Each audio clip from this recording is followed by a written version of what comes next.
우리 영화는 어두운 동굴에서 전사들의 치열한 솔로 장면으로 시작됩니다.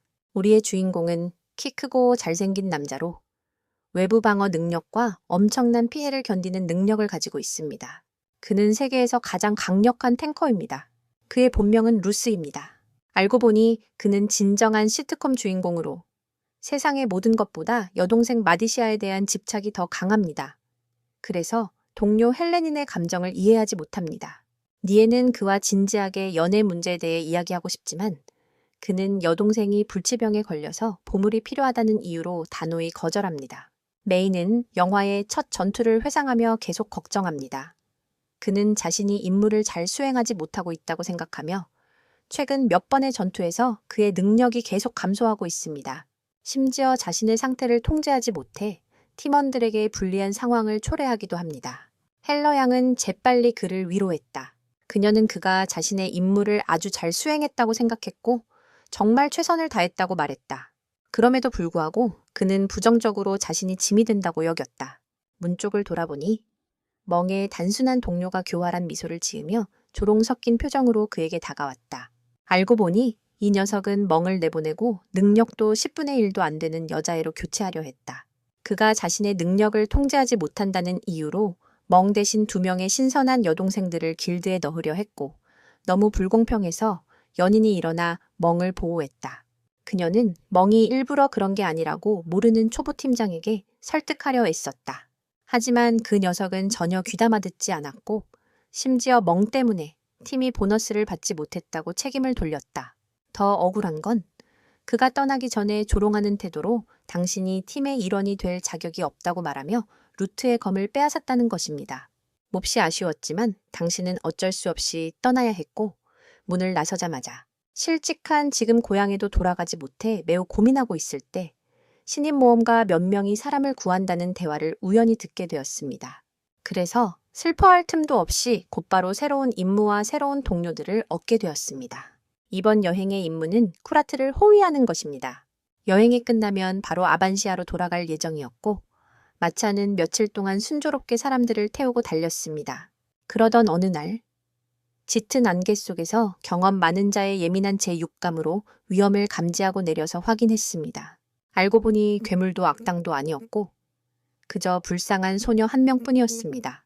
수줍게 달려나가 주변을 둘러보니 여기가 위협적인 곳은 아닌 것 같다.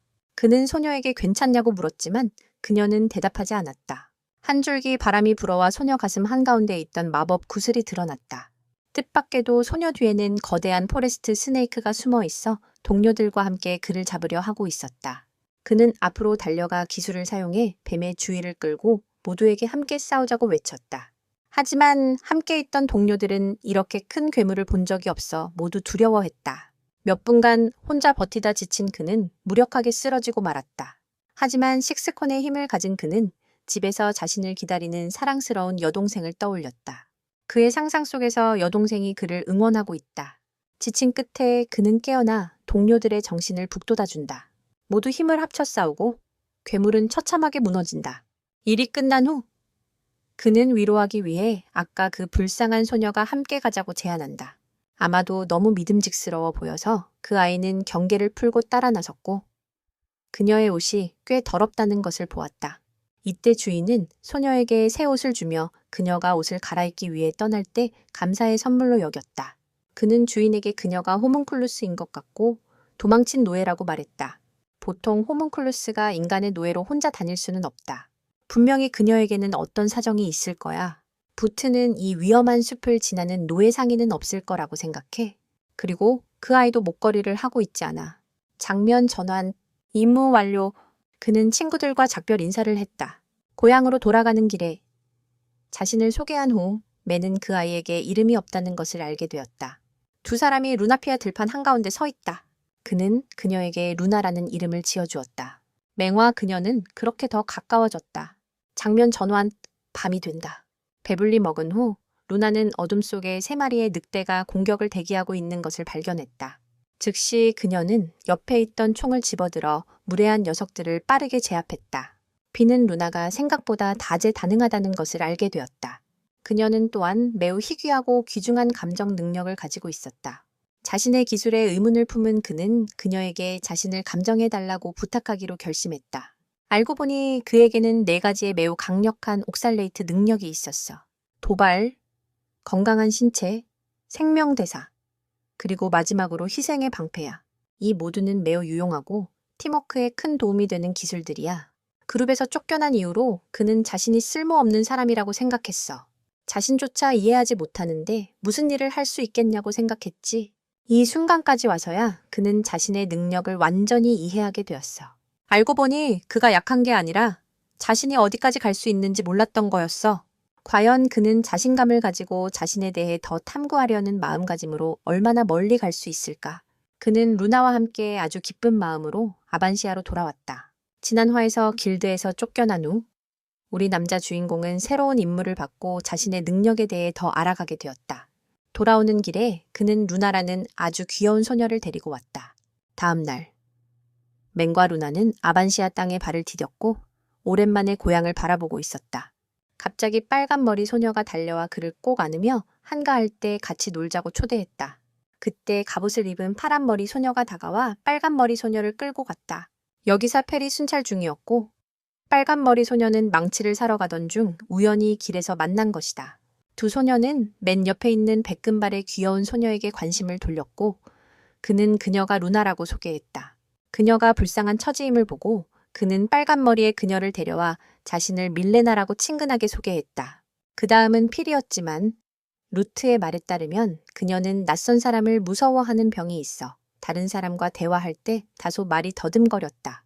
이곳 사람들의 순박함을 보고 루나는 더 이상 두려워하지 않고 환한 미소를 지었다. 잠시 후 루트가 집으로 돌아왔을 때 탁자 위에 이미 여러 음식이 준비되어 있어 매우 따뜻한 기분이 들었다.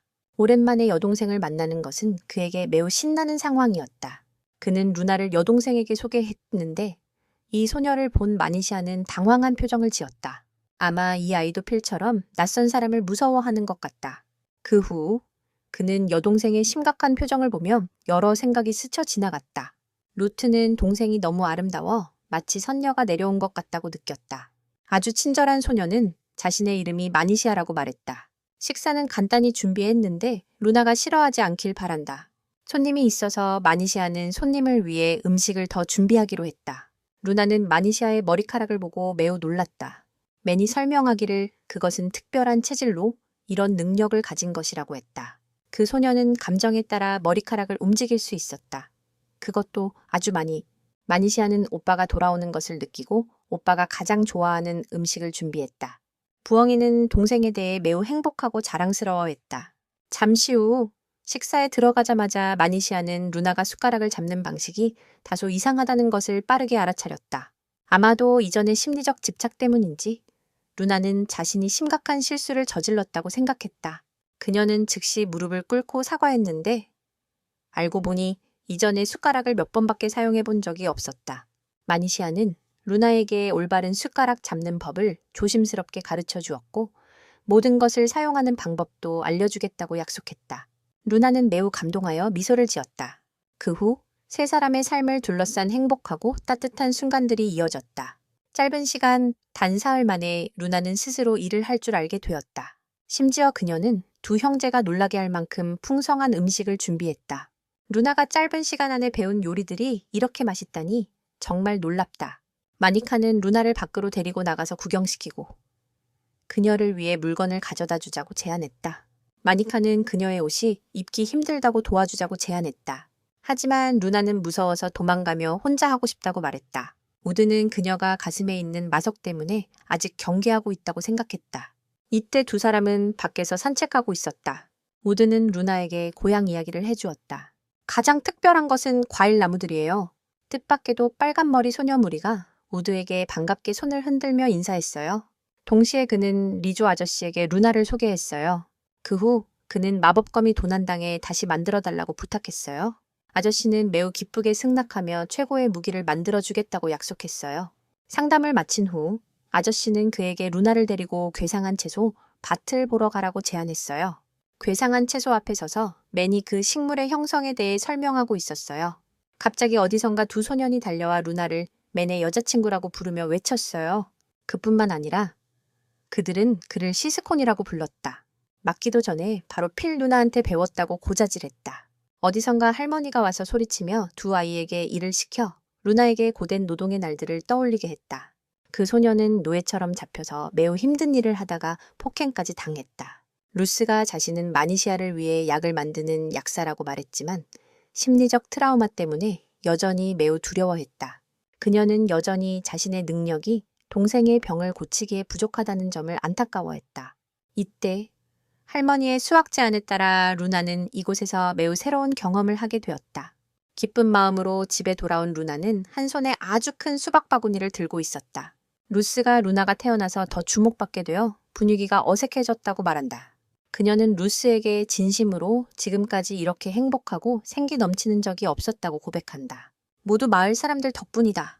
그녀는 여기서 영원히 살 수 있기를 바란다. 갑자기 루나는 손으로 가슴을 만지며 그가 마석을 느끼길 바란다. 그녀는 자신이 인간이 아니라 브링클스 나라가 만든 전투용 혼문 귀족이라고 말하기 시작한다. 그녀는 자신이 정체를 숨긴 것을 두려워해 모두에게 제거당할까봐 슬프게 사과한다. 하지만 그녀는 더 이상 맨을 속일 수 없다고 한다. 맨은 괜찮다고 말했어요.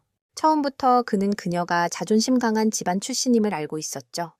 그는 그녀가 자신의 삶을 스스로 결정하길 원했지만 루나는 그게 그녀가 선택할 수 있는 일이 아니라고 생각했어요. 루나를 설득하고자 맨은 자신이 보물을 찾기 위해 미로를 탐험했던 여정을 이야기했어요. 그 자신도 그게 진짠지 아닌지 몰랐지만요. 그래서 그는 자신과 루나가 같은 뜻을 품고 있다고 느끼며 이곳에서의 추억을 떠올렸죠. 루나는 어리트가 돌아온 것을 보고 맨과 함께하기로 결심했어요. 루나는 자신이 맨에게 했던 말을 마니카에게 전하며 숨긴 것에 대해 사과했어요. 마니카는 그녀와 계속 친구로 지내고 싶다고 표현했다. 모두가 함께 공동집을 청소하고 있을 때 마니카는 루나가 청소하는 데 도움을 주기 위해 물을 가져오다가 갑자기 어디선가 나타난 청년들이 뛰어들었다. 물론 우리 친구가 빠지지 않았고 그는 이 지역에서 유명한 시트콤 심플로 알려져 있다. 갑자기 누군가 그에게 연습하자고 제안했다. 서버의 탑 1인인 그는 자신의 능력을 시험해보고 싶었다. 그래서 그는 결투를 하자고 제안했다. 몇 마디 주고받은 후 남자와 여기사들이 치열하게 전투를 시작했다. 강력한 공격이 날아오고 그는 틈을 이용해 후퇴했다. 약해지지 않으려 애쓰며 그는 자신의 새로운 능력을 사용해 멀리 튕겨냈다. 경기는 남자의 승리로 끝났고 방금 전 경기와 같았다. 그는 자신이 너무 근육 역할에 빠져들었다는 것을 깨달았고 그가 너무 강하다고 느꼈다. 사람들은 하나둘 물러나며 그를 칭찬하기 시작했다. 방금 전의 장면을 목격한 마니시아는 잊고 싶었던 몇 가지 기억이 떠올랐다. 예전 그녀는 부모에게 버림받았고 희귀병 때문에 주변 사람들은 모두 그녀를 멀리했다. 입양되었을 때도 그들은 그녀를 단지 임시로 입양했으며 절망적인 순간에 루트가 그녀에게 돌아왔다. 마니카는 악몽에서 깨어나 자신의 가치에 의문을 품기 시작했고 자신이 오빠를 억압하고 있어 그가 자유롭지 못한 것은 아닌지 고민했다. 어젯밤 부정적인 생각의 여파로 마니시아는 오빠와 거리를 두기로 결심했다. 다음 날 아침 맨은 여동생을 도우려 했지만 거절당했다. 진짜 형제답게 그는 즉시 여동생의 이상한 태도를 알아챘다. 아직 잠이 덜 깬 루나는 헝클어진 머리로 밖으로 달려나갔다. 그녀는 자신이 게으르지 않다고 생각했는데 모두의 친절 덕분에 많은 새로운 경험을 했기 때문이다. 루나는 득이 신문을 읽고 있는 것을 발견했다. 루나는 형들이 배운 지식의 양에 대해 궁금해했다. 맨은 과거 귀족들이 학업이 뒤처진 아이들을 도와 학교에 다니게 했던 운동이 있었다고 설명했다. 그 덕분에 그는 기사 학교에서 공부할 수 있었어. 마니카는 갑자기 불쾌하게 만든 소문들을 떠올렸다. 그때 그녀는 다시 과거를 생각하기 시작했다. 맨은 항상 우수한 학생이었다. 모두가 그가 기사가 될 것이라고 믿었다. 복도를 지나가던 마니카는 자신에 대한 몇 가지 험담을 들었다. 그녀 때문에 그가 포기하고 모험가가 되었다고 생각했다. 이 회상은 마니카를 매우 두렵게 만들었다. 루나가 급히 다가가며 잡아챘다. 그녀는 루나에게 자신 때문에 누군가가 조용히 희생한다면 어떻게 할 것인지 물었다. 자신의 미래와 행복을 포기한다면 그녀는 무엇을 할 것인가? 루나는 자신 때문에 그런 일을 할 사람은 없을 것이라고 말했다. 그리고 만약 정말 그런 사람이 있다면 그들은 자신의 선택에 행복할 것이라고 확신했다. 루나는 즉시 마니시아가 암시하는 사람이 남자라는 것을 알아차렸다. 그녀는 그가 좋은 사람이라고 생각했다. 그는 자신과 같은 불법 호문클루스를 구해주기도 했다. 그렇게 들으니 마니카도 진심으로 오빠에게 의지하는 게 늦지 않았다고 털어놓았다. 그래서 항상 거리를 두려고 했지만 사실은 항상 오빠에게 의지하고 싶었다. 한참을 이야기한 후 마니카는 오빠에게 진심을 털어놓기로 결심했다. 처음으로 자신의 감정과 마주한 마니카는 매우 당황스러웠다. 루나는 옆에서 손을 잡아주며 격려해 주어 힘이 되는 듯했다.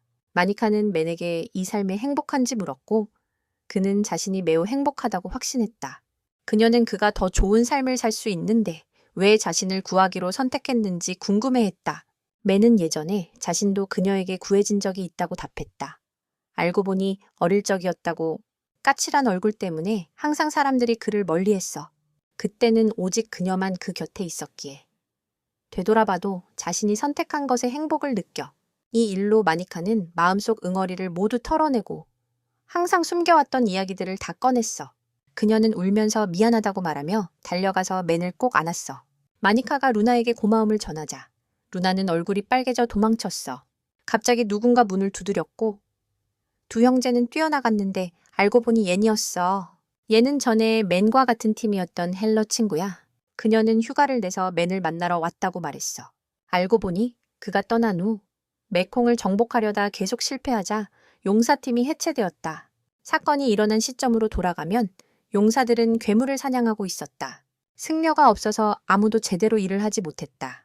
술이 없으면 그들은 자신의 능력을 발휘할 수 없었다. 자신의 실수를 인정하고 싶지 않았던 키그라스는 모두가 말려도 계속 싸우려고 했다.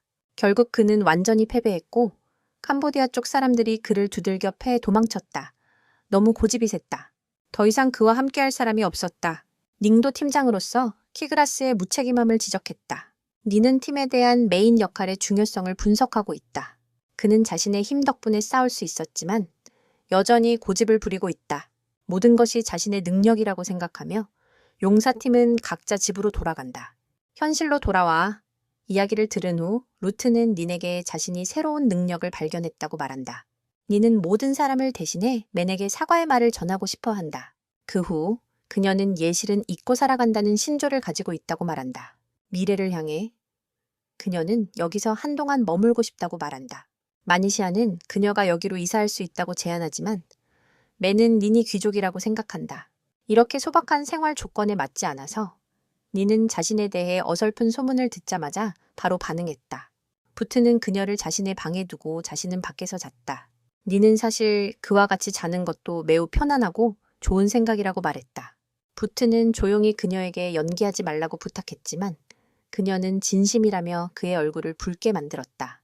갑자기 두 사람은 비명을 들었고 알고 보니 필이 도움을 청하고 있었다.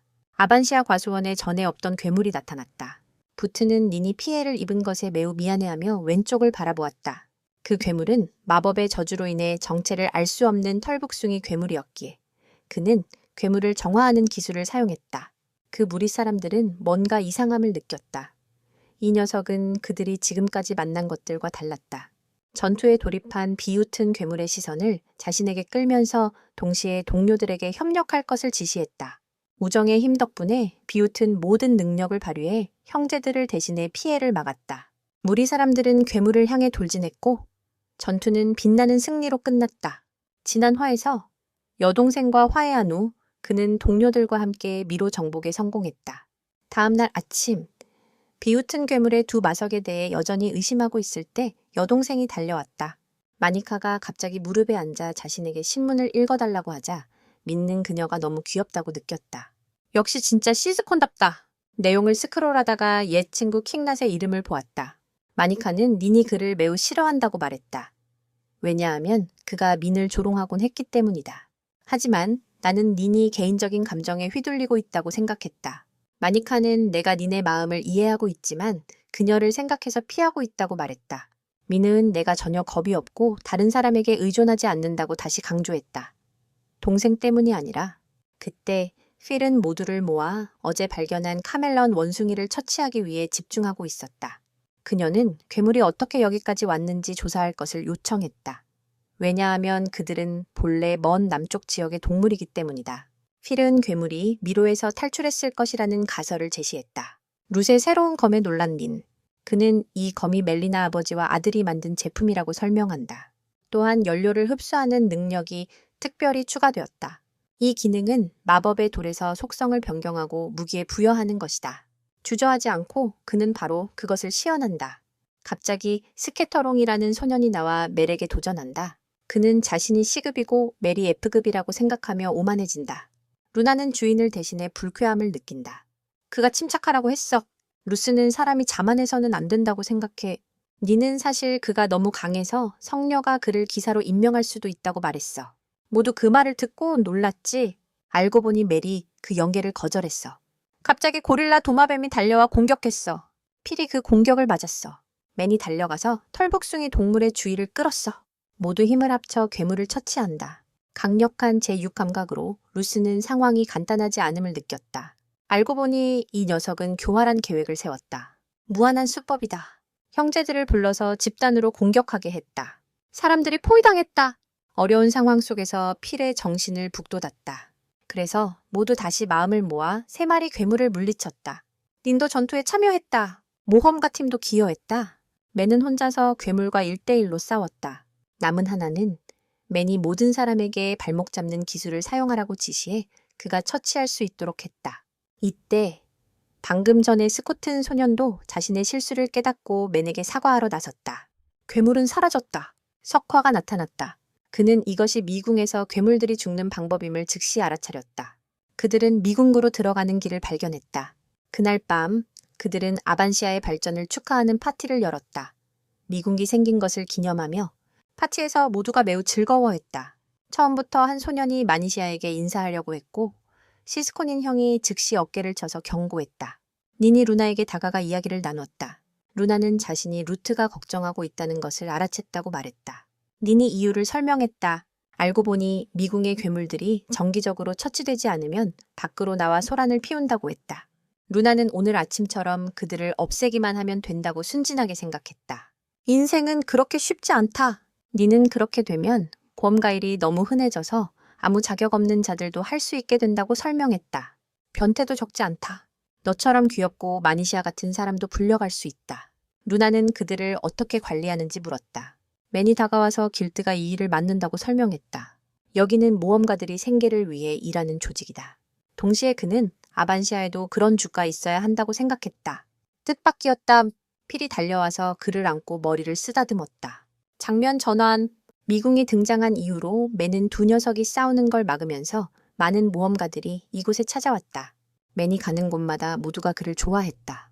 새로운 인물 2명이 등장했는데 한 명은 낭악룡의 넘버 3, 다른 한 명은 백호의 발톱, 게리의 넘버 2였다. 둘 다 A급 모험가였다. 두 무리가 싸우는 것을 막기 위해 달려갔다. 그들은 마을에 들어올 수 있는 2 길드 중 하나를 선택하라고 요구했다. 그들이 너무 소란을 피워서였다. 그는 그들에게 그냥 꺼지라고 소리쳤다. 그때 어디선가 우물 안개구리 같은 놈이 달려와 부의 명예를 되찾겠다며 덤볐다. 닝근 그들에게 제발 정신 차리라고 위협했다. 왜냐하면 그녀는 하이퐁 사람이니까. 맨이 설명했다. 너희 법이야. 하고 싶은 대로 내 앞을 지나가 봐. 얘네들 그 말 듣고 바로 소리 지를 거야. 즉시 사과해. 가리와부가 너에게 그들의 길드에 가입하라고 제안했어. 이 두 애들이 또 싸우고 있어. 맨은 그들을 맞이하러 주제를 돌렸어. 잠시 후 형님은 부아저씨에게 영주의 소식을 받으러 왔어요. 알고 보니 형님이 길드를 세우고 그 길드의 리더가 되라는 제안이었죠. 모두가 형님을 매우 신뢰하기 때문이에요.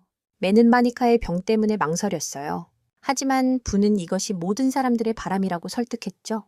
비록 형님에게 경험은 없지만 낯선 사람보다는 낫다고 했어요. 결국 형님은 동의하셨어요. 그때였습니다. 마니카의 병세가 악화되었다. 부는 여동생을 몹시 걱정했다. 그로 인해 방금 전 제안에 대해 고민하게 되었다. 닌과 루나는 그가 함께 참여하자고 초대했다. 두 사람 모두 아반시아를 좋아한다고 표현하며 즉시 동의했다.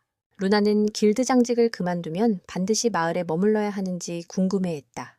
물론 상황이 안정될 때까지는 머물러야 한다고 그가 답했다. 루나는 길드장의 일을 대신할 대리인을 두는 방안을 제안했다. 그녀는 이 마을을 보호하기 위해 스스로 나서겠다고 제안했습니다. 왜냐하면 그녀는 이곳 사람들을 정말 사랑하기 때문입니다. 모두가 그녀에게 매우 잘해주었습니다. 어차피 그녀는 성녀의 직책을 포기했으니 교회 측은 기뻐하지 않겠지만 아마 용서할 것입니다. 그래서 이제 닝은 길드에 들어가서 루트를 도와줄 것입니다. 그녀는 루트가 하고 싶은 것이 있다면 주저하지 말라고 조언했습니다. 마니시아가 병실에서 나왔습니다. 그녀는 그가 길드를 설립하는 것을 지지합니다. 그녀는 이 마을을 매우 사랑하기 때문입니다.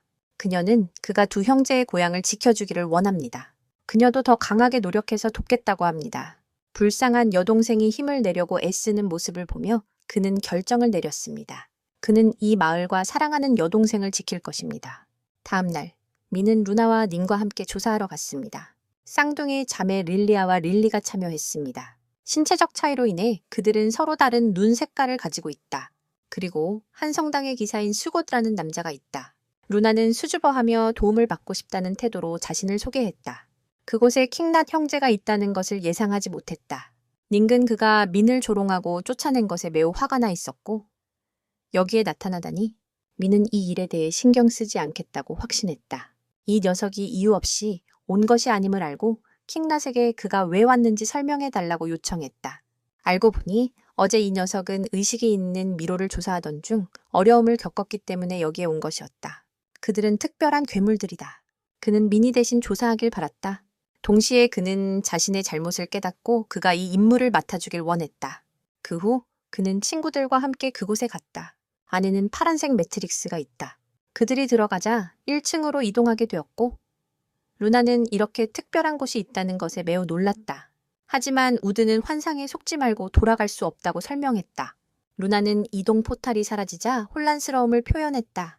그녀는 모두가 돌아오지 못할까봐 당황했다. 다행히도 이 걱정은 곧 사라졌다. 릴리가 자신이 지나온 층을 자유롭게 이동할 수 있는 능력이 있었기 때문이다. 하지만 이 능력에도 인원수 제한이 있었다. 또한 닝도 긴급 탈출 마법을 가지고 있었다. 루나는 매우 흥미로워하며 따라했고 첫 시도에 성공했다. 갑자기 괴물이 돌진해 왔다. 그들은 재빨리 방어 태세를 갖췄다. 능숙하게 기술을 사용해 괴물을 빠르게 물리쳤다. 어둠 속에서 갑자기 눈을 가린 녀석이 나타났다. 그리고 두 마리의 푸다사우루스가 비정상적으로 빠른 속도로 돌진해왔다. 사람들은 겁에 질려 즉시 방어 자세를 취했다. 부트는 모두에게 신속하게 탈출구를 찾으라고 명령하고 자신은 괴물을 막기로 했다. 아무도 보지 못하는 곳에서 눈을 가린 한 남자가 누구인지 모르는 채 조용히 사람들을 지켜보며 각 층의 시험을 통과하는 모습을 지켜보고 있었다. 그는 그들이 자신에게 오기를 그 어느 때보다도 간절히 기다리고 있었다. 잠시 후 10층으로 올라가기 전에 모두가 모여 회의를 하며 부트는 그들이 항상 함께 해준 것에 감사했다. 이는 그의 이기적인 바람이었지만 사람들은 민이 너무 부정적이지 않도록 하고 그가 자신에 대한 믿음을 가질 수 있도록 격려한다고 생각한다. 그들은 함께 매트릭스에 들어가 마지막에 가까워진다. 눈을 가린 녀석이 이번 갱단의 힘에 놀란다. 천둥에 울리며 다가온다. 그는 그 순간을 기다리다가 사람들과 결투를 원하며 돌진한다. 그의 강력한 위력에 미는 매우 놀란다. 그는 부드럽게 이야기하고 싶다고 말한다. 하지만 이 녀석은 검으로 소통하는 것이 남자가 이야기하는 방법이라고 생각한다. 양쪽이 싸움에 돌입했다. 미는 여동생 시콘을 생각하며 반드시 승리를 쟁취하겠다고 결심했다. 눈을 가린 남자는 스커틀로 변신했다. 그 모습을 보고 모두 힘을 합쳐 그를 물리치기로 했다. 한참 싸운 후에 상황이 좋지 않음을 깨달은 미는 팀에게 후퇴할 것을 요청했다. 다시 한번 우정의 힘이 솟구쳤다. 모두 포기하고 싶지 않았다. 모두가 온 힘을 다해 싸웠다. 미는 매우 감격했다. 스케터롱이 옷 갈아입을 틈도 없이 때려 눕혀라. 루고 기사도 공격을 퍼부었다. 마침내 눈을 가린 녀석도 모두의 최후의 일격에 패배했다. 그들은 승리를 거머쥐었다. 변이에서 벗어난 후 스커틀은 키 크고 잘생긴 누나들 취향의 멋진 형으로 변했다. 그는 내게 마석을 건네주며 마법을 쓰는 방법을 알려줬어. 일이 끝나자 그는 민에게 자신을 끝장내달라고 부탁했지. 민은 그게 좋은 생각이 아니라고 했어. 마을에도 영향을 줄 수 있으니까. 알고 보니 흰머리 남자의 이름은 마리우스였어. 마리우스는 언젠가 민과 다시 싸울 수 있길 바라며 이 일을 서둘러 끝내려 했어. 민은 마석을 들고 여동생에게 돌아왔어. 마니카는 정말 고마워하며 그것을 받았지. 그녀의 병은 여러 개의 마석 덕분에 완전히 나았어. 매는 행복하게 그녀를 끌어안았다. 드디어 여동생이 계속 살 수 있게 되었다. 그는 지금까지의 모든 노력이 정말 가치 있었다는 생각에 눈물을 흘렸다. 미로를 성공적으로 정복하고 여동생의 병을 치료할 수 있는 마석을 얻은 후 매는 세계에서 가장 강력한 힘을 증명하는 여정을 계속했다. 다음 날 많은 노련한 모험가들이 아반시아에 도착해 매는 하루 종일 이 시끄러운 사람들을 상대하느라 매우 피곤했다. 그때 부와 게리가 어디선가 나타나 두 사람에게 자신의 길드에 대해 물었다. 루스 고수는 즉시 두 사람을 모집하기로 했다. 한참 후 집안에서 맹과 니는 프다사우루스의 이점에 대해 수다를 떨고 있었다. 이 괴물은 아반시아가 많은 관광객을 끌어들이는 데 도움을 주지만 동시에 그들에게 적지 않은 골칫거리를 안겨주기도 한다. 잠시 후 두 사람은 길드에 대한 이야기로 넘어갔다. 루스는 자신이 관리하는 데 도움을 줄 수 있는 사람을 찾지 못해 무력감을 느끼고 있다고 말했다. 팀원들에게 의견을 물었을 때 릴리아는 다른 길드와 동맹을 맺는 것을 제안했다. 하지만 이를 이루기 위해서는 양쪽 모두가 이익을 얻어야 한다. 그는 자신의 길드가 힘에 대한 이익을 제공할 수 있다고 생각했지만 그것만으로는 부족하다고 느꼈다. 그리고 마리우스가 자신의 동료가 되었다는 사실을 숨기기 위해 그들은 보호자를 처치했다고만 알릴 수 있었다. 닝은 그에게 동의했다. 이때 그는 길드 운영을 도와줄 사람을 찾고 싶다는 마음을 표현했다. 닝은 그들이 곧 큰 길드가 될 것이라고 생각했다. 그와 그녀가 함께하는 시간은 아마도 그로 인해 줄어들 것이다. 닝을 보며 그녀는 부끄러워 얼굴이 빨개졌다. 혼란스러워서 말을 잇지 못했다. 닝은 적합한 파트너를 찾지 못한다면 그녀를 길드 홍보에 활용할 수 있기를 바랐다. 어쨌든 그녀는 유명한 성녀이니까. 하지만 진심을 깨닫게 되는 말이었다. 이니는 실제로 그렇게 원하지 않았어. 갑자기 마리우스가 집으로 쏜살같이 들어와 팀에 가입하겠다고 하냈어. 이 녀석은 자신의 수호자 신분에 대해 질문하면서 일부러 신비롭게 행동했어. 그는 세대의 농담을 하려는 거라서 일부러 위험하게 보이려고 했지만 사실 아무것도 아니었어. 매는 어쩔 수 없이 동의한 후 이 흰머리 녀석에게 미로 관리하는 방법을 가르쳐 달라고 부탁했어. 어쨌든 그는 한때 수호자였으니까. 잠시 후 미로의 입구 앞에서 마리우스가 자신의 집으로 들어갈 길을 열어주었어. 마리우스는 여기에서 괴물의 구조와 위치를 조정할 수 있는 호수에 대해 소개해 주었어. 그는 또한 여기 들어온 모험가들로부터 수집한 점수를 사용하여 괴물을 생성하고 복제하는 시스템에 대해서도 이야기해 주었어. 부트는 자신의 외피를 사용하여 고블린을 복제하고 싶어 한다. 마리우스는 그것들을 미로로 소환하며 다른 괴물들도 복제할 수 있다고 말한다. 또한 괴물과 친밀한 관계를 구축하면 필요할 때 도움을 줄 수 있으며 어떤 괴물은 무려 100만 포인트가 필요해 마리우스가 뜨거운 행동을 끌어내야 했다. 슬림이 하나 만들어졌고 그것은 매우 친근하게 다리를 감싸 안았다. 부트는 이렇게 되면 시간이 있으면 S급 괴물을 만들어서 피우다사우루스를 피할 수 있을 것이라고 생각했다. 그는 미로의 다양한 괴물이 더 생기기를 바라며 모험가의 흐름을 통제하고 싶어 했다. 그 말을 듣자마자 슬림이 갑자기 달려들어 마리우스를 공격해 그를 멀리 튕겨냈다. 마리우스는 이것이 희귀한 슬림이라고 생각했다. 마리우스를 미군 관리자로 제안했어. 여기를 모험가들을 끌어들이는 장소로 활용하고 싶어 해. 여기서 나가면서 슬림도 집으로 데려갔어. 잠시 후 집에 도착했을 때 루나와 마디시아는 이 낯선 생물의 등장에 불안해했어. 나는 두 소녀에게 걱정할 필요 없다고 안심시켰어. 이건 내가 우연히 발견한 동물일 뿐이야. 그 말을 듣고 루나와 마디시아는 이 동물이 사실 꽤 귀엽다는 걸 깨달았어. 마디시아는 이 야수를 이름 짓고 싶어 매우 신이 났어. 이때 루나는 자신의 이름이 그가 아무 생각 없이 지은 건 아닌지 궁금해했다. 부트는 즉시 부인하며 그녀를 따뜻하게 만들었다. 잠시 고민한 끝에 이 작은 생물을 림이라고 부르기로 결정했고 마디카도 그 이름을 매우 좋아했다. 장면 전후한 부와 게리의 길드 리더들은 모두 맨을 만나고 싶어 했다. 그들은 두 대형 길드가 주최하는 무도회에 그를 초대하고자 했다. 이때 아반시아 길드는 파티가 열리는 마을에 도착했다. 맨은 쌍둥이 자매에게 함께 와줘서 고마워했다. 릴리가 네가 손님이 아니라고 했어. 그들도 이곳에 무도회를 열기 위해 왔어. 그때 그들은 이 마을 곳곳에 두 큰 길드인 나낙룡과 무베코의 깃발이 걸려있는 것을 발견했어. 갑자기 장면이 바뀌어. 사람들이 출발하기 전으로 돌아갔어. 무트가 모두에게 파티 초대 소식을 알렸지만 분명히 그 안에 숨겨진 조건이 있을 거라 의심했어. 맨도 즉시 이 소식이 정확하다고 확인했어. 비록 우리가 동맹을 거절했지만 길드가 부하가 되길 원한다면 고려할 거라고 했지. 뿐만 아니라 도움을 받으려면 교환해야 할 것은 바로 그녀. 유명한 처녀라고 요구했어. 많은 길드가 그녀를 영입하고 싶어 하지만 네가 그녀를 쉽게 보내줄 생각이냐고 의문을 품었어. 그의 목소리에는 불만과 섭섭함이 묻어 있었다. 그녀가 자신에게 실망하지 않도록 네가 여기 있고 싶다면 이 말을 다 들은 뒤 나는 모든 초대를 거절할 거야. 라고 그윷은 단호히 말했다. 이는 그녀를 더욱 안심시켰다. 그녀는 오직 이곳에 남아 계속 당신의 동료가 되겠어요? 절대 다른 곳으로 가지 않겠어요? 라고 맹세했다.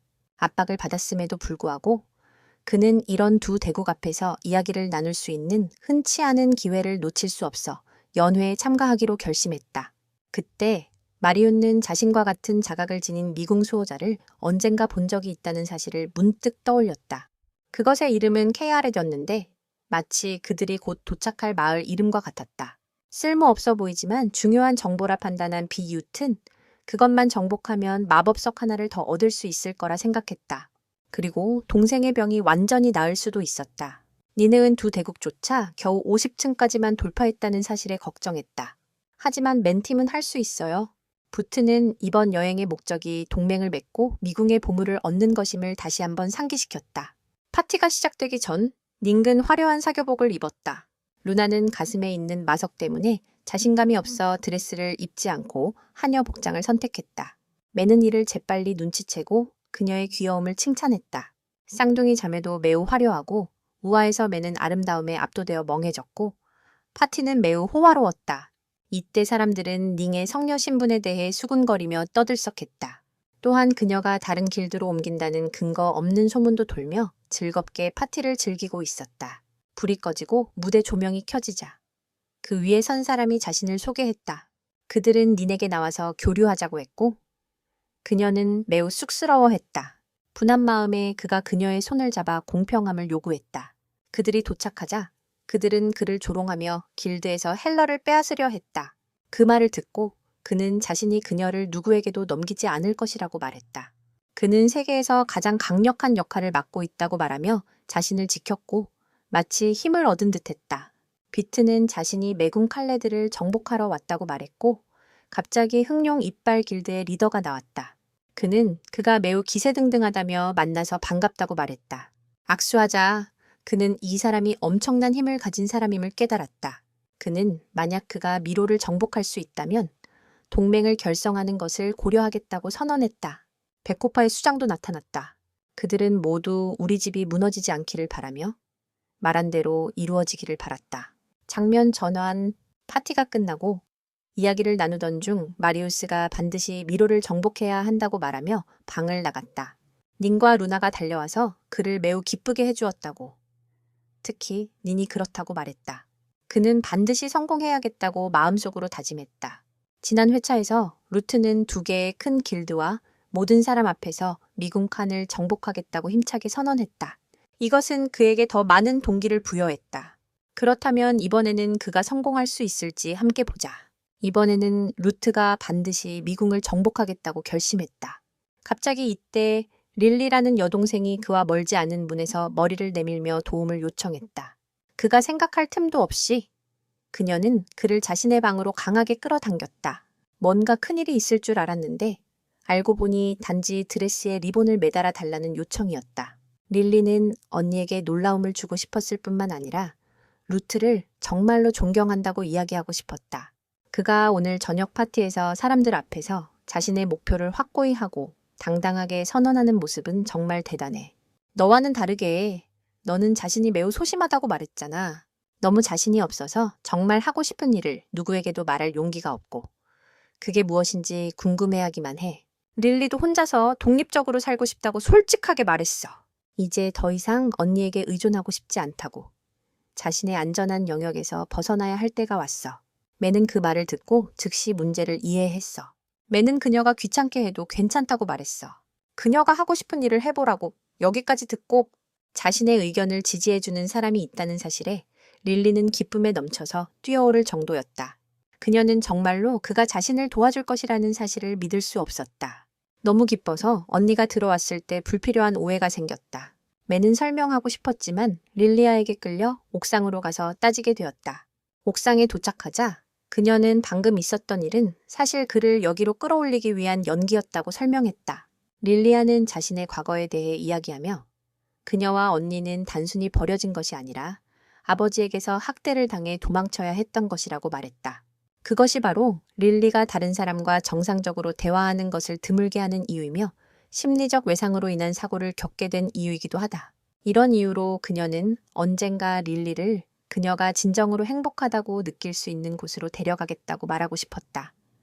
그곳은 그녀의 여동생이 예전처럼 두려움 속에서 살 필요가 없는 곳이다. 무슨 일이 있어도 그녀는 여동생을 끝까지 지킬 거예요. 두 자매를 칭찬해주고 싶네요. 그들은 어떤 상황에서도 서로를 항상 사랑하니까요. 또한 그는 릴리가 자신과 다를 바 없다고 느꼈어요. 여동생에게만큼은 무척 집착하니까요. 관련된 일만 있으면 침착함을 잃어요. 마치 다른 사람이 된 것 같다고. 그녀는 그에게 자신과 한치도 다르지 않다고 말했어요. 그리고 자신을 이해해준 그에게 고마워했죠. 장면 전환. 길드가 미궁으로 진입하기 전에 모두가 도착하기 전에 릴리가 자신의 능력을 사용해 미리 탐색했어요. 모두가 도착했을 때 그녀는 순간이동 스킬로 모두를 49층으로 데려갔죠. 또한 그녀는 꽤 많은 정보를 수집했습니다. 주목해야 할 것은 팀 구성입니다. 앞서 두 개의 길드 모두 속도를 중시하는 팀 구성을 사용했으며 특히 공격자는 동시에 탱커 역할도 수행했습니다. 그리고 어떤 층에 있든 많은 구성원이 비정상 상태에 걸려 있으므로 그들이 내부로 들어가기 전에 다시 한번 사기를 북돋아 주어야 합니다. 매는 각 개인의 능력에 따라 임무를 분담하며 구체적으로 그는 선두에 서고 마리우스는 후방을 맡기로 했습니다. 루나는 근접 전투를 맡고 릴리아는 상황에 맞춰 즉흥적으로 행동하며 니에는 회복 마법과 총괄 지휘를 맡습니다. 그 모습을 보고 릴리는 더 이상 뒤에서 조용히 있는 것이 아니라 기여하고 싶어 전투 지휘를 맡겠다고 요청했습니다. 매는 그녀가 자신을 변화시키려는 노력을 하고 있음을 알아차렸고 그와 모두가 동의했습니다. 릴리아는 동생의 달라진 모습에 크게 놀랐다. 모든 준비가 완료되어 팀은 출발을 시작했다. 그들은 조용히 이동하던 중 강력한 제6감으로 마리우스가 숨어있는 괴물을 발견했다. 팀은 던전 방어에 매우 익숙했고 그는 이 미궁의 방어 배치 방식에 대해 설명했다. 갑자기 독이 있는 도마뱀 괴물이 돌진해 공격해 팀은 크게 놀랐다. 옆에는 거대한 검은 부엉이도 있었고 팀은 즉시 처음에 말한 전투 대형을 펼쳤다. 양측은 힘차게 맞붙었고 싸움은 여기서 끝나지 않았다. 검은 부엉이 때가 더러운 계략을 꾸며 집단 공격을 시도하자 릴리의 제안에 따라 그들은 즉시 후퇴해 부상을 피했다. 잠시 후 휴식을 취할 자리를 찾자마자 니는 릴리의 지휘 능력에 대해 칭찬을 아끼지 않았다. 루나도 니니 의견에 동의하여 그녀를 더욱 기쁘게 했다. 니는 전투를 위해 가져온 방패의 숨겨진 능력도 발견했다. 이것은 마리우스의 끊임없는 칭찬의 시작이었다. 붓도 마리우스에게 관심을 보였는데 그는 한때 적이었지만 그의 능력에 대해 잘 알지 못했고 그래서 위험하다고 느끼지 않아 질문하지 않았던 것이다. 마리우스는 자신이 마인이라는 사실을 부끄러워하며 인정했다. 그는 신을 숭배하지 않고 오히려 마신에게 충성을 맹세했다. 마리우스는 마인이기 때문에 자신이 방어를 할 수 있다고 말했다. 원래 미로는 신이 세상을 파괴하기 위해 만든 것이어서 모두 매우 놀랐다. 특히 니는 미로가 인간이 발전하기 위해 신이 만든 것이라고 믿었기 때문에 더욱 충격적이었다. 마리우스는 이 미로가 매우 강력한 마족에 의해 관리되고 있다고 확신했다. 심지어 그는 이곳의 수호자보다 몇 단계나 부족하다고 말했다. 동족이지만 그는 그들을 전혀 좋아하지 않는다고 말했다. 그는 마리우스라는 이름으로 그들을 직접 처리하고 싶다고 말했다. 이 말을 듣고 자신의 생각과는 다르게 모두 그를 지지했다. 그들은 다시 길을 떠났고 릴리아는 지금 동생의 변화에 매우 주목하고 있었다. 한참 싸움 끝에 그들은 승리를 거두고 50층까지 성공적으로 올라갔다. 여기서 사람들은 자신의 기술을 능숙하게 사용했다. 그들은 릴리의 계획에 맞춰 완벽하게 협력했다. 전투 중간에 모두의 외피 회복을 위해 마법을 펼치고 다시 전투를 이어갔다. 모두가 최선을 다해 괴물을 처치했다. 마침내 그들은 승리를 거두었다. 우드는 오늘은 여기서 멈추는 게 좋겠다고 판단했다. 모두가 이미 지쳤기 때문이다. 잠시 후 그들은 무사히 미궁을 빠져나왔다. 릴리는 오늘의 재료를 팔아서 오늘 그들이 승리했다는 사실을 숨겨야 한다고 생각했다. 우드는 릴리의 의견에 동의하면서도 그녀를 칭찬했다. 뒤에서 릴리는 오늘 여동생의 이상한 행동에 대해 고민하며 의구심을 품고 함께 가기를 거부하고 일찍 귀가하고 싶어 했다. 자신의 언니가 가지 않자 릴리는 모두에게 인사하고 언니를 따라갔고 의심스러운 던전의 50층에 도달한 길드의 성장을 축하하기 위해 달려갔다. 그날 밤 길드는 연회를 열기로 결정했으며 문제를 피하기 위해 59층을 통과했다는 사실을 알리지 않았다. 식당에서 리는 루나 맥주를 마시는 모습을 보며 호기심을 가지고 자신은 술을 한 번도 마셔본 적이 없어서 얼마나 맛있는지 모르겠다고 말했다. 리는 그녀에게 조금 맛보라고 제안했다. 첫 모금을 마신 리는 즉시 맛이 없다고 느끼며 혀를 내밀고 불평했다. 리는 사실 루나가 마시는 반응을 보고 싶었다고 말했다. 옆으로 돌아서 그녀는 최근 그가 쌍둥이 자매와의 이상한 친밀함에 대해 궁금해했다. 리는 루나에게 동맹을 찾기 위해 물었고 예상대로 루나도 그녀에게 동의했다. 부트는 단지 팀워크일 뿐이라고 확신했다. 리는 재치 있게 그를 놀렸다. 부트는 두 사람이 취해서 헛소리하고 있다고 속으로 생각했다. 동시에 그는 현재 목표가 여동생의 병을 치료하고 미로를 정복하는 것이라고 밝혔다. 그는 절대 누구와 그런 관계를 맺지 않을 것이다. 미는 그가 아직도 독신이라는 사실을 알고 루나의 기뻐하는 태도를 알아차렸다. 그때 루나는 주저하지 않고 민 곁에 있을 수 있어 매우 행복하다고 표현했다. 그녀는 그와 더 오래 함께 있고 싶어 했다. 부트는 화제를 돌리려 했고 분위기는 정말 즐거웠다. 방에 들어서자 그는 릴리아가 자신의 침대에서 자고 있는 것을 보고 깜짝 놀랐다. 알고 보니 그녀가 확인할 일이 있어서 마리우스가 그녀를 방에 들여보냈다. 곧바로 본론으로 들어가 그녀는 오늘 자신의 여동생에 대해 확인하고 싶어 했다. 릴리아는 민에게 변화에 대해 어떻게 생각하는지 물었다. 그것들이 너무 무서울까? 부트는 사실 변화를 좋아하는 사람이 많지 않다고 말했다. 하지만 더 나아지기 위해서는 필연적인 일이라고 했다. 그는 그냥 그 변화를 즐기는 게 최선이라고 생각했다. 하지만 릴리아는 그렇게 생각하지 않았다. 그것 때문에 그녀는 외로움을 느꼈다. 마치 여동생이 점점 멀어지는 것 같았다. 부트는 그녀에게 어떤 상황에서도 두 사람이 영원히 가까울 것이라고 믿는다고 말했다. 이것이 릴리아를 조금 더 안심하게 만들었다. 그녀는 내일부터 그것에 맞서려고 노력하겠다고 말했다. 장면 전환, 팀은 미궁 51층으로 진입하기 시작했다. 릴리가 분석을 시작했다. 그녀는 몬스터를 탐지하기 위해 다양한 방법을 사용해야 한다고 생각했다. 그들은 여러 방안으로 나뉘었다. 여기서 릴리의 탐지 마법은 효과가 없었다. 이때 그는 루나에게 기술을 사용해 뼈 안개를 날려버리라고 요청했다. 마리우스는 이것이 마력으로 만들어진 뼈 장막인 것 같다고 분석했다. 그리 중요하지 않으니 그냥 더 주의하면 된다. 몇 초 후 뷰트는 즉시 적의 존재를 감지했다. 이번에는 물속성 몬스터였고 사람들이 제압당해 있었다. 루나는 예리한 직감으로 모두에게 해제 마법을 걸었다. 뷰트는 재빨리 동료들의 탈출구를 찾았다.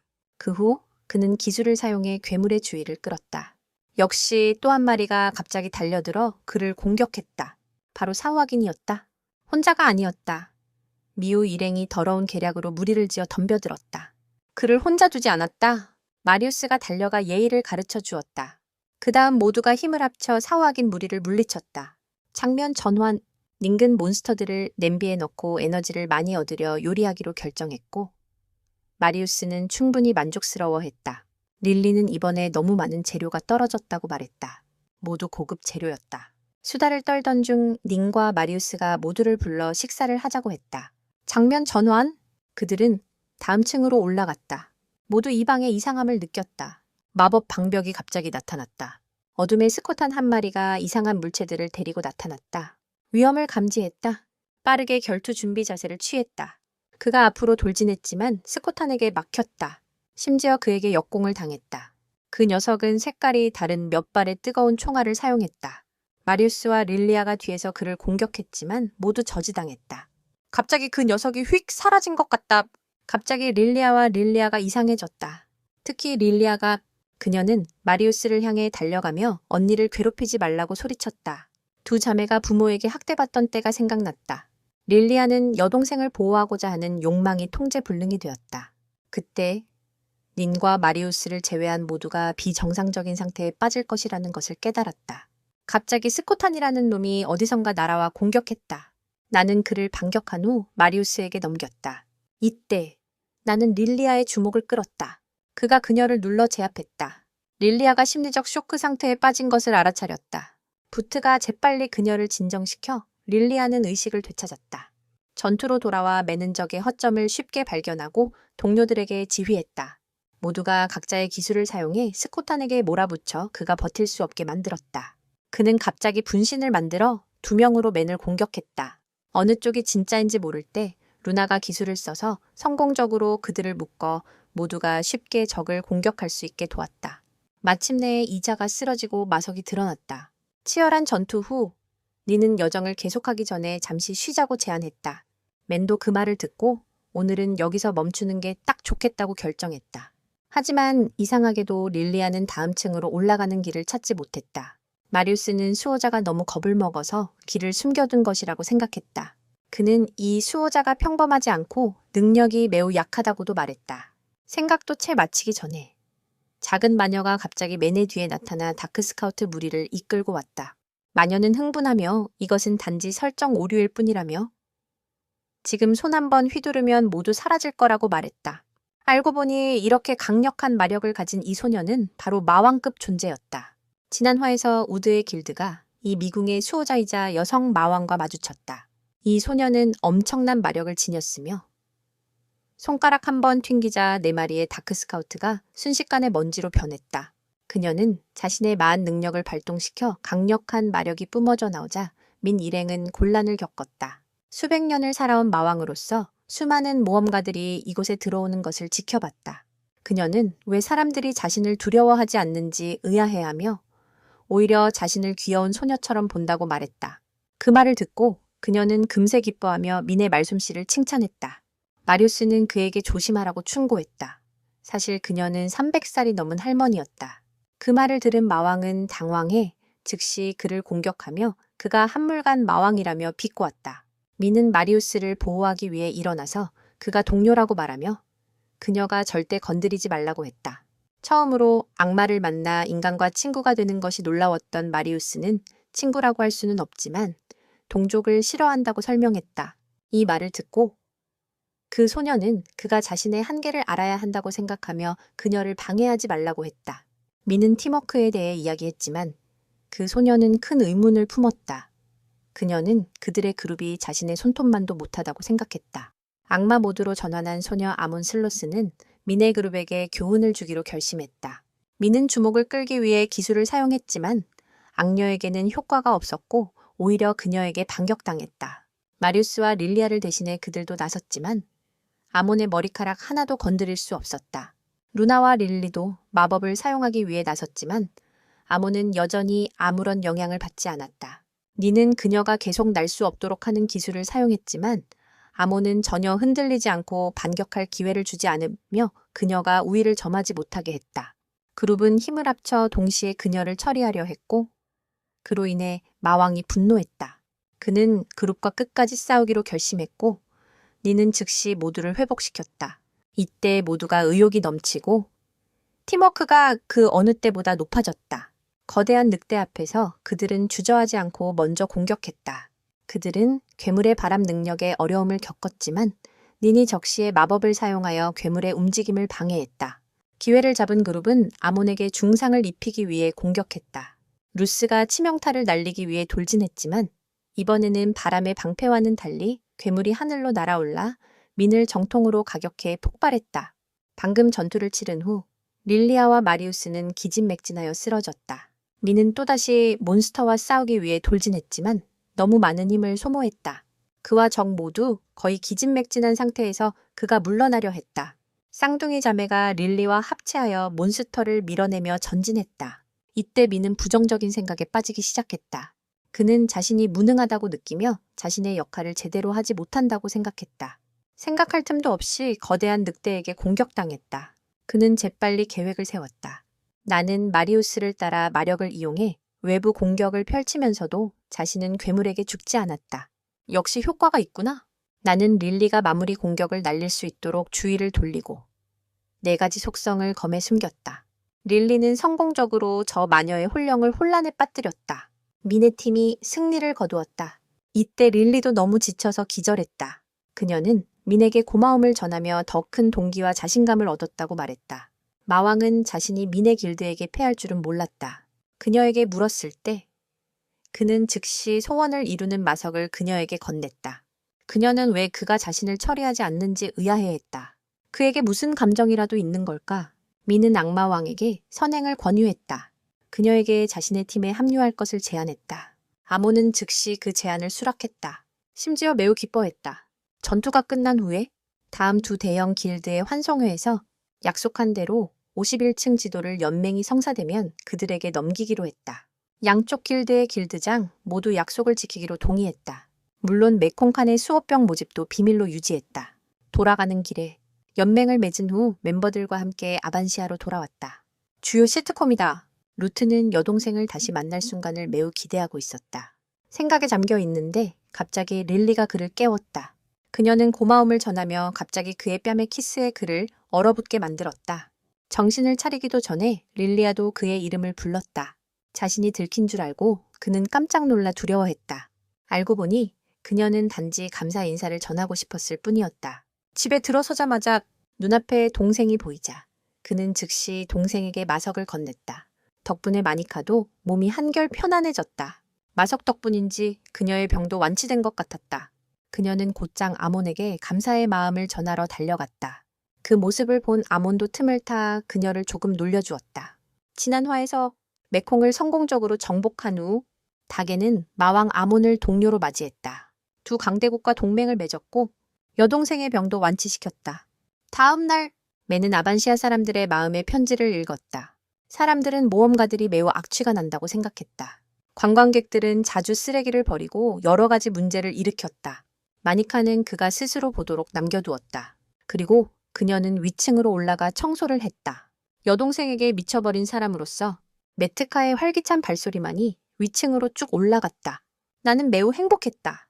게다가 두 강대국과 동맹을 맺는 것이 많은 문제를 일으킨다는 것을 깨달았다. 갑자기 닌이 허둥지둥 달려와 길 한복판에서 한 소녀가 기절했다는 소식을 전했다. 현장에 도착했을 때 그녀는 재빨리 이것이 호문클루스임을 알아차렸다. 깨어나자마자 이 소녀는 맨즈코 그룹에게 도움을 청했다. 그녀의 동료들이 숲속에서 공격받고 있었다. 그 모습을 보고 나는 즉시 구해주기로 동의했다. 하지만 이번에는 루나를 데려가지 않았다. 그는 낯선 여자애가 안전하다고 느끼도록 그녀에게 남아달라고 했다. 막 도착했다. 닌과 루스는 숲속에서 두 그룹의 호문클루스가 서로 싸우고 있는 것을 즉시 발견했다. 닌은 한쪽의 열쇠임을 재빨리 알아챘다. 망설임 없이 루스는 공격받고 있는 파란머리 소녀를 보호하러 달려가며 자신을 소개했다. 하지만 이 무감각한 녀석들은 듣지 않고 그를 공격했다. 그는 루나를 생각하며 싸우고 싶지 않았다. 루스는 이 싸우는 호문클루스들이 마음을 돌릴 수 있다고 생각했다. 하지만 이 녀석들은 명령에 따라 움직이는 꼭두각시에 불과했다. 그래서 나는 원하지 않았지만 어쩔 수 없이 그들을 신속하게 처리했다. 나머지 사람들은 모두 평소처럼 행동했다. 그들은 걱정, 불안, 적대감이 뒤섞인 감정을 가지고 있었다. 나는 그들이 옷차림을 통해 매우 잔인하게 대우받았다는 것을 깨달았다. 그래서 인간에 대한 증오심이 이해가 갔다. 푸른 머리 소녀는 부상당했고 갈 곳도 없어서 아반시아로 가길 원하는 리더인 것 같았다. 구출에 성공한 후 나는 호문클루스들을 데리고 클랜하우스로 돌아가 치료했다. 게다가 너와 닌도 계속해서 대관에게 보고하는 것을 생각하고 있어. 이렇게 보호만 하는 것도 좋은 방법은 아니니까. 루나도 자신의 동족에 대한 관심을 표현했어. 그 아이는 그들이 나타난 이후로 여기 있었어. 그때 그 아이는 기절했고 다가와서 자신을 파어라고 소개하며 루스 일행에게 감사를 전했어. 그녀는 대관을 만나러 가는 길에 함께 가자고 제안했어. 설명하기가 더 쉬울 테니까. 사람들에게 공포를 주지 않기 위해 가는 길에 프레이의 손을 잡았는데 이것이 사람들의 큰 관심을 끌었어. 너는 그들이 아기가 없으며 단지 처음 보는 사람들이라 그렇다고 설명했어. 파어도 숨기지 않고. 도망칠 때부터 이런 상황을 예상했기 때문에 크게 신경 쓰지 않는다고 말했어. 그리고 방금 일어난 사건에 대해 설명했지. 대관은 대략적인 상황을 파악했다. 그는 호문클루스 생산 국가가 실제로 존재한다는 소문에 놀랐다. 그는 맨의 제안을 듣고 그들이 머무는 것을 보호하기로 동의했다. 당신은 이 방법이 아반시아의 인력 부족 문제를 해결할 수 있다고 설명했고 파어의 풍부한 표정에 칭찬을 아끼지 않아 그녀를 매우 기쁘게 했다. 또한 파어는 브룬웰루스 국가의 호문클루스 생산 기술이 약 20년 전 등장한 마왕 그린 덕분에 크게 발전했다는 사실을 알게 되었다. 그녀는 자신 같은 노예들이 지금도 대량 생산되고 있다고도 공유했다. 대관은 그들을 보내주고 이 일을 상부에 보고하겠다고 약속했다. 잠시 후 돌아가는 길에 파어는 루스에게 푸른 머리 소녀에 대해 소개했다. 그 소녀의 이름은 사미미나입니다. 필요할 때 사미미나는 매우 강력하게 싸울 수 있습니다. 성격이 조금 까칠하지만 동료를 매우 걱정합니다. 루스는 그 또한 그런 감정을 느낀다고 말했습니다. 파는 아직도 그처럼 친절한 사람들이 있다는 것이 놀랍다고 했습니다. 잔인하게 대우받아 일부는 인류에 대한 믿음을 잃었습니다.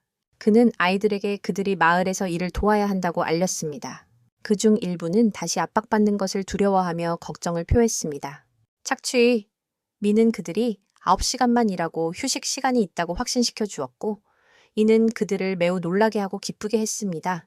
그는 모험가들의 신체 문제를 신속하게 해결하기 위해 공공 화장실 건설 작업을 그들에게 맡기기로 했다. 결정한 후 매니는 마디시아에게 상급자에게 제안서를 제출해 달라고 요청했다. 이때 닝근 루나가 클랜하우스에서 호문클루스들과 함께 있고 싶다고 말한 이상한 점에 대해 그에게 이야기했다. 매니는 루나가 무거운 짐을 들고 있을 때 도와주겠다고 제안하며 그녀와 이야기하고 싶다고 말했다. 그는 그녀가 자신을 위한 시간을 가져야 한다고 생각했다. 친구들에게만 집중하지 말라고 루나는 동의했다. 또한 그녀는 친구들에 대한 걱정을 표현했다. 보트는 상사가 그 일을 그에게 맡겼으니 안심하라고 말했다. 루나는 친구들의 이야기를 듣고 매우 충격을 받았다고 털어놓았다. 하지만 자신도 호문클루스라는 사실은 아직 말하지 않았다. 남에게 폐를 끼치고 싶지 않기 때문이다. 그리고 언젠가 마을 사람들이 그들을 두려워하지 않게 되길 바라고 있다. 그녀를 안심시켜준 덕분에 매우 감사하고 행복했다. 맨이 막 도착했다. 아몬은 흥분해서 나라가 맨을 꼭 껴안고 그의 얼굴에 그곳을 세게 부딪혔다. 너무 지쳐서 그가 그녀를 밀쳤고 아몬은 그녀가 모욕감을 느끼게 했다. 알고 보니 그녀는 마법 수업을 열었다. 그녀는 한가해서 자신이 즐거운 일만 할 것이다. 그녀는 매우 즐거운 태도로 자신을 이어갈 마왕 세대를 키우고 싶다고 말했다. 찬스가 마왕 그리드에 대해 물어봤다. 그 이름을 듣자마자 그녀는 진지해졌는데 그가 지금까지 연구를 매우 좋아하는 사람이기 때문이다. 그래서 호문클루스 기술 개발도 이상한 일이 아니다. 하지만 아마 그냥 시간을 때우기 위한 것일 뿐일 것이다. 아몬은 덧붙였다. 탐욕의 마왕은 항상 가장 강한 것을 만들어내고 싶어 했기 때문에 호문클루스는 아마 그의 연구 중 하나일 뿐일 것이다. 더욱이 힘은 그가 노력했지만 결코 손에 넣지 못한 것임을 그 순간 길을 가던 중 갑자기 자신을 파괴하려는 충동에 사로잡힌 비명을 들었다. 아반시아에서 일자리를 얻은 후 호문클루스들은 빠르게 이곳에서의 일을 마쳤다. 또한 일정 기간 호문클루스들과 함께 지내면서 아반시아의 주민들은 점차 그들의 존재에 익숙해졌다. 새로운 손님들이 친근하게 느껴지면서 이 기간 동안 주민들과 호문클루스 간의 관계는 점점 더 가까워졌다. 루트도 아반시아의 미궁에서 마력을 연습하며 갑작스러운 탐욕의 마왕 공격에 대비하기 위해 연습을 잠시 멈췄다. 그가 들어서자 닌, 마리우스, 마데시아가 이미 매우 귀여운 동료들을 많이 만들어 놓은 것을 보았다. 니네 것은 날 수 있는 용인 베이본이고 릴리의 것은 루피아라는 요정이다. 게다가 매는 미로 속 괴물들과 점점 더 가까워지고 있다. 장면 전환, 공중 목욕탕 개장일이 되었다. 주변에서는 이곳이 호문클루스들이 지은 곳이라며 걱정하는 말들이 오가고 있다. 들어오면서 니는 아몬 같은 마왕도 목욕을 하냐고 궁금해한다. 아몬은 무슨 존재든 목욕은 해야 한다고 말한다. 그때 그들은 그림자가 보이지 않는 것을 깨달았다. 쌍둥이 자매가 만들어낸 즐거운 분위기가 이곳에 활기를 불어넣었다. 니는 오래전부터 마디시아와 이렇게 친해지고 싶었다고 표현했다. 그리고 아몬도 이 즐거움에 함께하고 싶어 했다. 그 후 닌에게 여기서 배운 변신 마법을 사용하라고 도발했다. 아마도 아몬은 하지 말아야 할 말을 해서 닌에게 협박을 당한 것 같다. 한마디만 흘리면 해방 여자들이 어떤 사람인지 알려주겠다고 했다. 그 다음은 마디시아를 향한 눈을 뗄 수 없는 신체 검사 장면이 이어졌다. 그녀는 모두와 이렇게 즐길 수 있어서 매우 기쁘다고 말했다. 남자 쪽은 그렇게 순조롭지 않았다고 한다. 이 변태 놈들이 언니 쪽을 조금만이라도 보게 해달라고 요구했어. 물론 동생이 아직 배경에 있어서 바로 거절했지. 하지만 마리우스도 몰래 보는 걸 좋아한다는 사실에 정말 놀랐어. 그는 사실 관심 없다고 설명했어. 하지만 그 느낌이 정말 자극적이라고 했지. 그 무례한 모험가들이 소리쳤어. 네가 행동하기도 전에 바로 말로만 상처를 입히며 조용히 시켰지. 잠시 후 목욕탕에서 나오자마자 그곳을 칭찬했어. 몇몇 주민들은 여전히 걱정하고 있지만 사미미나의 진심 어린 말을 듣고 기쁘게 받아들였다. 그들은 손님들의 진정성을 느꼈다고 말했다. 하지만 자매들은 자신들이 놀림받고 있다고 느껴 기분이 좋지 않았다. 마리우스가 놀리는 말을 하자 그들은 더욱 화가 났다. 며칠 후 공공 목욕탕은 매우 잘 운영되었고 모두가 호문클루스에게 칭찬을 아끼지 않았다. 갑자기 한 남자가 급히 달려와서 거대한 괴물떼가 아반시아를 향하고 있다고 말했다. 소식을 듣고 길드에서는 신속하게 모험가들에게 긴급 제안을 보냈다. 그들을 모아 안심시키고 동시에 모험가들의 사기를 북돋우기 위해 격려했다. 그래서 그는 100% 신뢰할 수 있어서 이번 일에 참여하기로 완전히 동의했습니다. 그때 릴리아가 그의 웅변을 칭찬했습니다. 그는 자신도 길드에 대해 매우 신뢰하기 때문에 이렇게 확신할 수 있다고 말했습니다. 아몬이 갑자기 한 마리의 새로운 몬스터를 본 것 같다고 말했습니다. 게다가 매우 강한 몬스터가 여기 나타났다고 했습니다. 그 말을 듣고 루트는 매우 놀랐습니다. 그는 이것이 괴물들이 나타난 원인이라고 생각했습니다. 여기서 마리우스와 아몬 모두 참여하겠다고 말했습니다. 심지어 호문클루스들도 전투에 힘을 보태고 싶어 한다. 그들은 자신을 구해준 당신에게 보답하고 싶어 한다. 모두가 자신을 지지하는 모습을 보았다. 부트는 매우 행복함을 느꼈다. 그 후 마법을 사용하는 그룹이 맨의 명령에 따라 방어막을 세웠고 괴물들이 다가오는 소리를 들었다. 피우는 모두가 전투 자세를 취할 준비를 하도록 지휘했다. 이 괴물들은 매우 빠르게 이동하며 아반시아를 향해 달려갔다. 그 수는 맨이 말한 300마리뿐이 아니라 개미떼처럼 많아 모두를 놀라게 했다. 선두 무리가 고블린임을 깨닫자 그들은 빠르게 정신을 차렸다. 양은 괴물을 명중시켰다. 하지만 그 뒤에는 마법을 쓰는 고블린 무리가 있었다. 한 번의 공격으로 그들은 맨그룹의 한 작은 분파를 크게 다치게 했다. 대신 우드는 재빨리 돌진해 괴물들을 유인하는 비기를 사용하고 동시에 마력을 강화해 그들을 날려버렸다. 기회를 잡은 릴리아와 마리우스가 달려와 맨과 합세에 무례한 녀석들을 완전히 제압했다. 정신을 차리기도 전에 또 다른 무리가 다가왔다. 그들은 처음 무리보다 더 많았고 오우거 괴물도 한 마리 있는 것 같았다. 우드는 모두에게 침착하라고 안심시켰다. 다행히 아반시아 미궁에서 괴물들이 달려와 모두를 도왔다. 맨 가문은 두 동료 베이본과 루피아에게 괴물을 복제해 이곳으로 데려오도록 부탁했다. 맹과 괴물들은 힘을 합쳐 이 녀석들을 땅으로 돌려보냈다. 압도적인 승리는 당신의 것이었고 전투는 끝났다. 당신의 명성은 시민들 사이에서 더욱 높아졌다. 이번에는 당신의 길드에 새로운 걱정거리가 생겼다. 그것은 바로 방금 괴물들을 풀어준 미궁을 정복하는 것이다. 여기까지 듣고 아몬은 이것이 마왕 그린의 작품일 가능성이 매우 높다고 생각했다. 이로 인해 그의 미궁 정복 의지는 더욱 강해졌다. 그는 이번에는 동맹을 맺는 것이 아니라 그를 생포하고 싶다고 말했다. 아직 밝혀야 할 것이 많기 때문이다. 그의 결심을 알아챈 아몬은 마왕의 힘을 봉인할 수 있는 수갑을 그에게 건넸다. 이번에는 이전과 달리 그것이 매우 유용할 것이다. 그는 마리우스를 남겨두고 사미미나를 데리고 갔다. 그녀가 싸울 만한 힘이 있다고 생각했기 때문이다. 이번에는 그녀를 활용하고 싶었다. 그는 마리우스를 남겨두어 모험가들을 지도하고 아반시아의 평화를 지키게 하겠다고 밝혔다. 이렇게 중요한 임무는 마리우스에게만 맡길 수 있어요. 잠시 후 모든 것을 정리한 뒤 당신과 동료들은 이 신비로운 미궁으로 들어갔고 사미미나는 마왕 그리드가 안에 있을지도 모른다는 사실에 걱정을 표했습니다. 미궁에 들어서자마자 모두는 이곳의 이상함에 즉시 경계했습니다. 릴리는 능력을 사용해 탐색을 시도했지만 아무것도 느끼지 못했습니다. 더 무서운 건 릴리아가 다음 층으로 가는 차원문을 찾지 못했다는 점이었죠. 게임 시작하자마자 보스와 마주쳤어요. 우드는 이곳에서 엄청난 마력을 갑자기 느꼈습니다. 갑자기 마왕 그리드가 나타나 자신을 여유로운 남자라며 자신감 있는 미소를 지었습니다. 지난 화에서 남자 무리가 미궁에 들어가 전설 속 마왕 그리드를 만났습니다. 그가 자기소개를 한 후 우드는 그리드에게 순순히 미궁 문을 닫고 항복하면 목숨을 살려주겠다고 말했습니다. 그는 그가 아반시아에 보낸 괴물들이 자신의 길드에 의해 모두 처치되었다고 선언했습니다. 분명 그도 그 끔찍한 전투력을 느꼈을 겁니다. 그때 마왕은 자신이 만든 괴수들이 우드의 고향을 향해 몰려가는 장면을 보여주었고 우드는 순간 이성을 잃었습니다. 다행히 닌이 제때 다가와 그를 진정시켰습니다. 갑자기 마왕은 샘이 미나와 루나의 정체에 대해 질문하며 두 사람이 호문클루스인지 물었습니다. 이번에는 이전처럼 주저하지 않았습니다. 루나는 자신의 정체성을 자신 있게 인정한다. 그녀는 바로 호문클루스이며 그동안 숨겨온 것에 대해 모두에게 사과하고 두려움을 느꼈다고 전한다. 그 말을 듣고 그리드는 갑자기 매우 흥분하게 된다. 그는 그녀가 실험 중에 본 적 없는 훌륭한 성체라고 말한다. 그리드는 루나를 자신의 편으로 끌어들이고 싶다고 표현하지만 그녀는 즉시 총을 꺼내 그를 겨냥한다.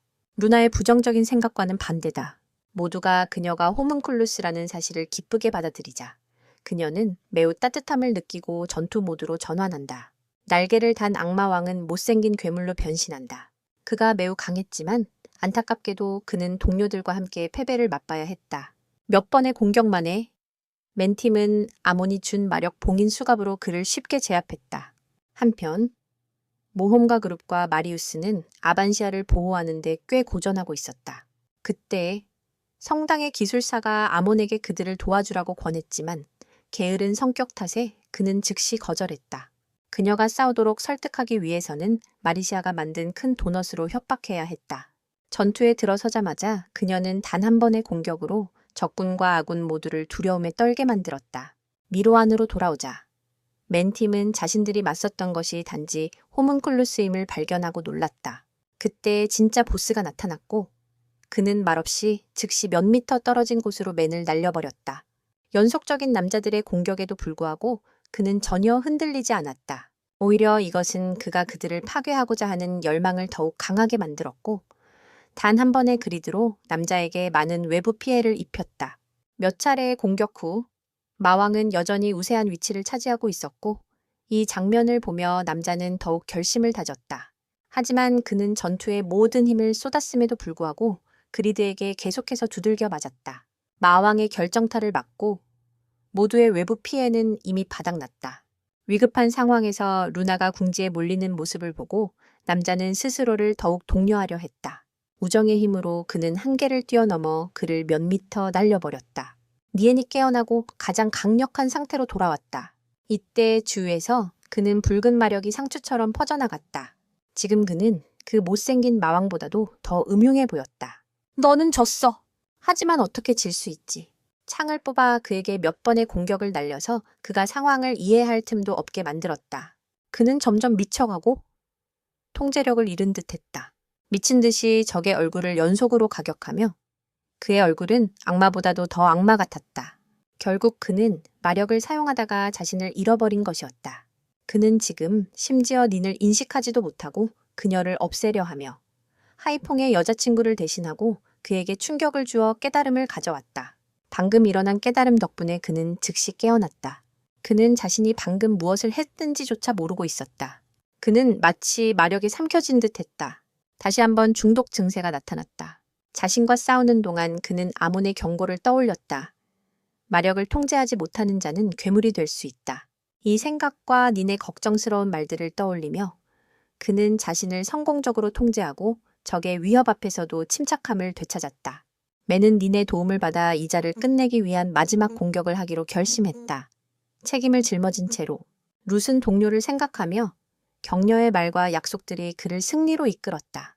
게다가 그는 동료의 모든 외부 에너지를 자신에게 전이할 수 있는 능력을 가지고 있어 역사상 가장 강한 자가 되었다. 룻은 단 한 번의 기술로 마왕 그리드를 처치하며 힘든 전투를 마무리 지었다. 맨, 비난타임은 저녁 노을 아래 아반시아로 돌아왔고 마디시아는 기뻐하며 형을 안았다. 형제의 사랑은 모두에게 따뜻함을 느끼게 했다. 또한 마리우스와 아몬도 다가와 임무를 잘 수행했음을 알렸다. 아반시아는 괴물들을 물리치는 데 성공했고 그는 모든 사람의 중심에 서 있다는 것을 깨달았다.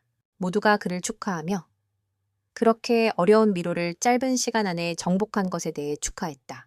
룻은 이 승리가 여기 있는 모든 사람의 것이라고 말하며 마을을 지키기 위한 모든 사람의 노력 덕분에 그는 싸울 수 있는 힘과 정신을 얻었다고 전했다. 이 말을 듣고 모두가 행복하게 웃음을 지으며 환호성을 질렀다. 정말로 우리의 룻은 가장 강력한 힘을 가진 존재였다.